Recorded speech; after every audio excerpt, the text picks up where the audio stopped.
আমাদের প্রথম কাজ হবে বাংলাদেশের ক্রিকেটের রেপুটেশনটি ডেভেলপমেন্টের কথা বলেন বা বিভিন্ন বিষয়ের কথা বলেন। আমি ব্যক্তিগতভাবে প্লাস আমার টিম ব্যক্তিগতভাবে এটা ফিল করে, সবাই মিলে আমরা একসাথে ফিল করি যে আমাদের প্রথম কাজ হবে বাংলাদেশের ক্রিকেটের রেপুটেশনটি। এই লাস্ট 1-1.5 বছরে যে রেপুটেশন ড্যামেজ হয়েছে বাংলাদেশের ক্রিকেটের, এই ক্রিকেটের রেপুটেশনটা ঠিক করা হলো আমাদের সবচেয়ে ইম্পর্টেন্ট। আমাদের একটা দায়িত্ব দিয়ে আনা হয়েছে যে free and fair election help করা 3 মাসের মধ্যে। আমরা এটা যে আমাদেরকে যে দায়িত্ব দেওয়া হয়েছে, আমরা এই দায়িত্বটা যতটা অনেস্টিভাবে আমরা এই জিনিসটা করতে পারি আর যতটা দ্রুতভাবে আমরা এই জিনিসটা করতে পারি, আমরা এই জিনিসটাই করব।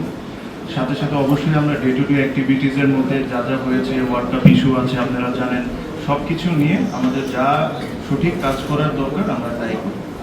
কিছু কিছু সিদ্ধান্ত আজকে আমরা নিয়েছি ক্রিকেট বোর্ডের মিটিংয়ে, যেটার মধ্যে একটা যেটাতে আপনাদের হেল্প আমার সবচেয়ে বেশি দরকার।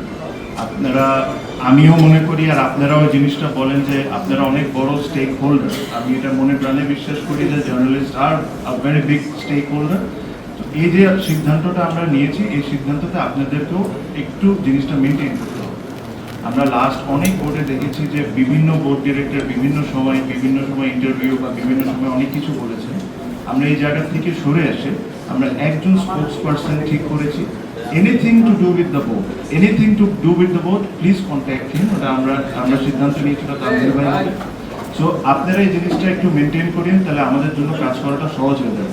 আপনারা যদি ধরেন আমাকে পাইলেন বা আরেকজনকে পাইলে একটা প্রশ্ন করে ফেললেন, তাহলে এই ইউনিটিটা আমাদের ব্রেক হবে। যেহেতু আপনারা আমাদের পরিবারের একজন সদস্য, এই জিনিসটা আপনাদেরকে মেনটেন করতে হবে যে ক্রিকেট বোর্ড রিলেটেড বা কোনো সিদ্ধান্ত যদি আমরা নিয়ে থাকি, এটা তানজিম ভাই এসে এটা আপনাদেরকে টাইম টু টাইম যখন দরকার মনে হবে তখন আপনাদেরকে জানাবে।